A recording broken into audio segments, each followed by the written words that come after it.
Hey everybody, you're on the GeekBox YouTube channel. Today I will tell you how to connect Google Nest Mini without Wi-Fi. Let's go. Google Home Mini and Google Nest Mini have two connection types.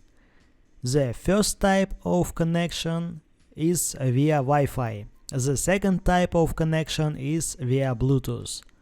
How do I connect via Bluetooth? Say, "Hey Google, turn on Bluetooth." Open the Bluetooth settings on your device. Find your Google Home Mini or Google Nest Mini wireless speaker. Select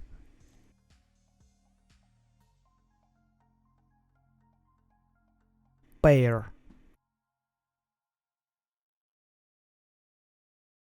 or open Google Home app,